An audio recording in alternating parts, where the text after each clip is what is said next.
Assalamualaikum warahmatullahi wabarakatuh. Halo anak-anakku, jumpa lagi dengan saya di mata pelajaran seni budaya. Kali ini untuk kelas 9, materinya adalah menyanyikan lagu secara solo. Sebelum mulai, saya sapa dulu, apa kabar anak-anakku? Semoga dalam keadaan sehat semuanya ya. Dan pastikan protokol kesehatan, menggunakan masker ketika keluar rumah, kemudian sering-sering cuci tangan ya, atau kita bisa membawa hand sanitizer, dan jangan lupa juga hindari kerumunan.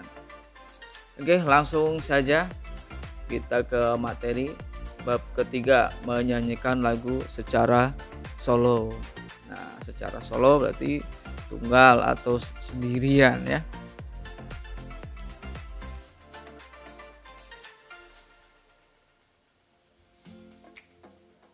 Oke, di sini ada bagan ya materi. Jadi setelah mempelajari bab ketiga, siswa-siswi diharapkan mampu. Yang pertama, menentukan materi vokal yang dimilikinya. Jadi setelah materi ini kalian harus bisa menentukan materi vokal yang seperti apa. Kemudian yang kedua, menjelaskan dan melaksanakan teknik vokal yang baik. Nah, jadi setelah belajar ini kalian harus bisa menjelaskan yang sudah saya jelaskan tentunya ya. Kemudian praktekkan di rumah. Kemudian yang ketiga, menyanyikan lagu sesuai pilihan sendiri. Kalian menyanyikan lagu, cari yang paling kalian suka terlebih dahulu ya. Yang paling mudah juga tentunya. Kemudian yang keempat, menentukan penampilan yang baik dalam bernyanyi solo vokal. Ya, nanti ditugas.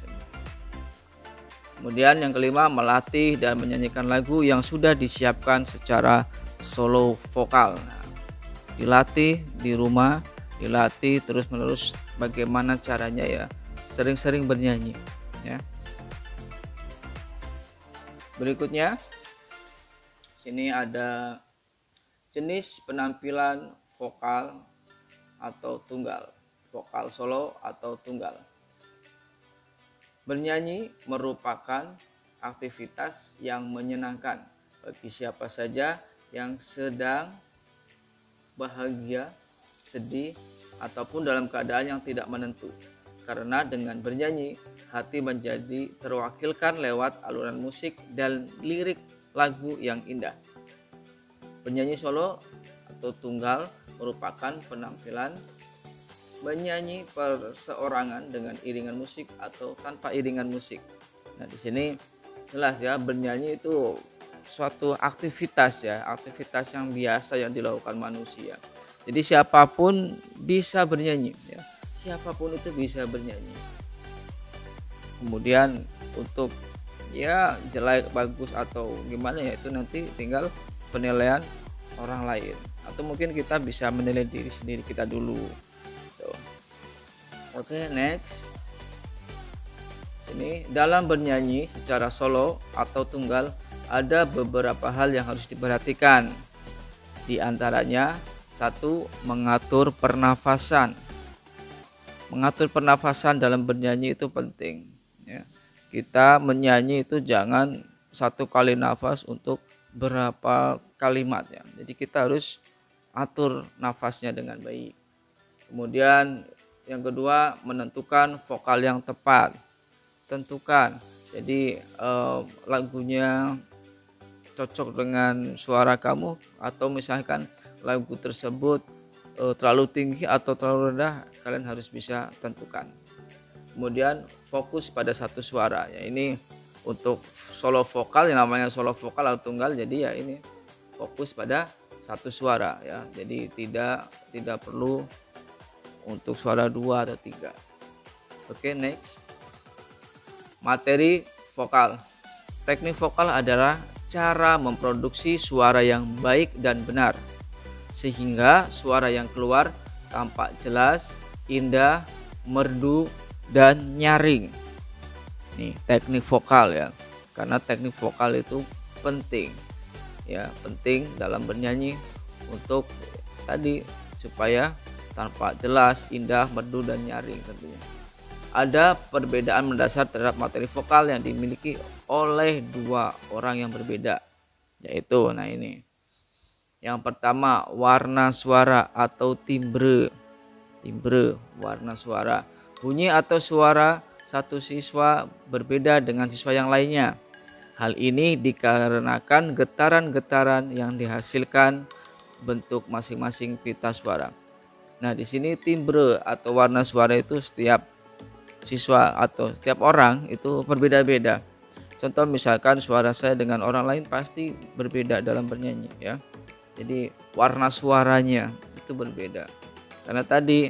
Karena getaran-getaran yang dihasilkan oleh pita suara kita sendiri.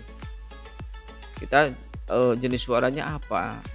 Kalau misalkan secara secara entengnya ya suaranya cempreng atau ngebas mungkin ya gitu.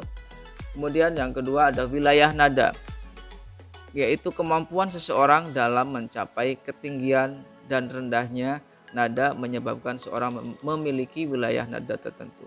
Nah, ini wilayah nada. Nanti kita tentukan wilayah nadanya sampai mana, tergantung jenis vokal apa ya. Oke, next. Berikut ini pengelompokan wilayah nada sesuai ambitusnya. Di antaranya ambitus itu wilayahnya ya, wilayah nadanya sampai mana. Kemudian di sini ada 3 ya, di sini dibagi menjadi 3. Yang pertama ada suara anak-anak, ada suara wanita, ada suara pria. Yang pertama suara anak-anak. Suara anak-anak nada tinggi, wilayahnya nadanya C sampai F. Kemudian suara anak-anak rendah, wilayah nadanya A sampai D. Kemudian yang kedua ada suara wanita. Di sini suara wanita dibagi menjadi 3. Ada sopran, mezzo sopran, dan alto. Apa itu sopran? Sopran adalah suara tinggi wanita. Wilayah nadanya C sampai A.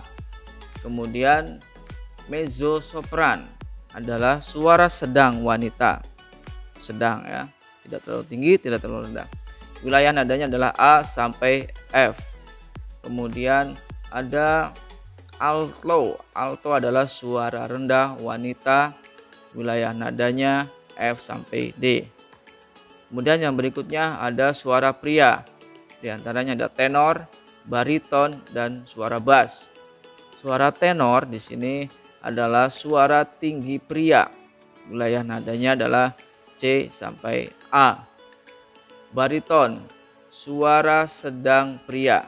Wilayah nadanya adalah A sampai F. Kemudian ada suara bass atau suara rendah pria. Wilayah nadanya adalah F sampai D. Oke, next. Nah, ini yang dinamakan ambitus atau wilayah nada suara manusia. Di sini ada nada tadi disebutkan C sampai mana ya suara kita. Misalkan contohnya di sini ini. Misalkan kita menggunakan solmisasi ya, solmisasi. Kita menggunakan solmisasi di sini misalkan do. Ya. Kemudian kita contohkan saja di sini misalkan do, re, mi, fa, sol, la, si, do. Nah, seperti itu. Nah, ini berarti suara saya mungkin sampai sini bisa ya. Nah, termasuk saya suara sedang pria ya. Tadi apa suara sedang pria? Bariton ya, bariton. Jadi suara saya adalah suara bariton. Jadi kita tentukan sendiri nanti di sini. Next, unsur-unsur teknik vokal. Nah, ini unsur-unsur teknik vokal. Yang pertama ada artikulasi. Merupakan cara pengucapan kata demi kata atau huruf demi huruf dengan jelas dan benar. Jadi artikulasi itu pengucapan ya, pengucapan kita dalam bernyanyi jelas atau tidak. Misalkan kita mengucapkan cinta, cintaku. Nah, misalkan ya harus jelas, jangan jangan apa namanya ya, kalau ini apa ya, menggumam atau ya enggak jelas pokoknya, misalkan cintaku, nah itu kan enggak jelas. Jadi kalau misalkan cintaku ya cintaku, cintaku bukanlah cinta biasa, misalkan seperti itu. Nah itu adalah artikulasi ya, jadi pengucapan, entah itu kalimat, entah itu bahkan huruf ya, hurufnya harus jelas. Oke, next. Ada pernafasan, adalah upaya untuk menghirup jumlah udara yang dikeluarkan kemudian dan dikeluarkan sedikit demi sedikit sesuai dengan keperluan. Ya, atur pernafasan dengan baik ya dalam bernyanyi. Kemudian ada prasering. Prasering adalah aturan pemenggalan kalimat yang baik dan benar sehingga mudah dimengerti dan sesuai dengan kaidah-kaidah yang berlaku. Prasering ya, pemenggalan kalimat atau kaidah-kaidah. Jadi gini, dalam lagu itu kan biasanya kalimat satu dengan kalimat yang lain itu nyambung ya. Jadi tidak terlalu panjang teksnya, juga tidak terlalu pendek ya. Oke, langsung saja. Yang keempat, sikap badan adalah posisi badan ketika seseorang sedang bernyanyi. Sikap badan sangat penting karena sikap badan dapat mempengaruhi kualitas suara yang dihasilkan.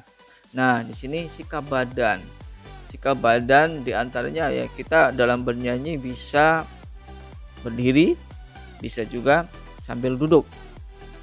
Ada dua ya itu, sambil berdiri sambil duduk. Jadi bukan sikap badan dalam kita apa ya, misalkan bernyanyi sambil berbaring, kan itu beda lagi ya. Jadi di sini maksudnya sikap badannya kita dalam bernyanyi itu berdiri atau duduk. Kemudian resonansi adalah teknik yang digunakan untuk memperindah suara yang keluar dengan ikut memfungsikan rongga-rongga udara yang ikut bergetar. Resonansi. Resonansi ya. Di suaranya itu ya kalau bahasa gampangnya dienakin lah ya gitu dalam bernyanyi. Ada vibrato, yang keenam ada vibrato. Adalah teknik yang digunakan untuk memperindah suara dengan cara memberi gelombang pada suara yang keluar. Gelombang atau getaran. Vibrato atau vibra atau vibrasi ya. Itu teknik yang digunakan untuk memperindah suara. Nah, vibrasi ini biasanya digunakan pada akhir-akhir kalimat ya, akhir-akhir kalimat, misalkan tanah air ku tidak ku lupakan. Nah, kan jadi digetarkan lah itu bagian akhir kalimat. Beda kalau misalkan tanah air ku tidak ku lupakan. Nah, itu tidak ada vibranya. Jadi beda kalau misalkan dikasih vibra. Ku tidak ku lupakan. Nah, seperti itu. Ya, sedikit contoh lah ya. Oke, yang ketujuh ada intonasi. Intonasi adalah tinggi rendahnya nada yang harus dicapai saat membawakan sebuah lagu. Nah, ketepatan intonasi ini merupakan hal yang krusial. Nah, ini nih intonasi dalam bernyanyi itu, ini bahkan yang paling utama menurut saya ya, intonasi. Jangan sampai kita dalam bernyanyi itu fals ya. Fals itu misalkan iringan musik kemana kita nyanyi kemana ya, tidak pas, tidak nyambung gitu nadanya. Jadi intonasinya itu ya harus tepat ya, nadanya dalam menembak nadanya lah ya. Jadi ini yang benar-benar krusial ini, jadi harus stabil juga di sini. Jangan sampai di awal lagu udah enak, pas bagian ref kita fals. Nah, itu intonasinya tidak baik berarti. Oke, next. Improvisasi adalah teknik mengubah sebagian melodi tanpa mengubah melodi pokok sebuah lagu. Improvisasi itu misalkan kita nyanyi misalkan tanah air ku tidak ku lupakan. Oh, misalkan tambahin seperti itu, atau mungkin nada-nadanya dibedakan sedikit juga bisa. Itu improvisasi dalam bernyanyi. Oke, next. Nah, sekarang tugas. Ya, tugas kalian, coba kalian menyanyikan lagu yang kamu sukai. Kemudian tugas dalam bentuk video. Jadi kamu merekam, nyanyi, terserah mau pakai musik atau tanpa musik, ya, bebas. Kemudian direkam, kemudian durasi 1 menit saja, ya, 1 menit saja. Kemudian yang keempat, kirim tugasmu di Classroom, ya. Nanti kalian baca deskripsinya, tugasnya, masa tenggatnya sampai tanggal berapa. Oke. Baik, itu saja yang bisa saya sampaikan untuk materi kali ini. Oke. Semoga bermanfaat. Wassalamualaikum warahmatullahi wabarakatuh.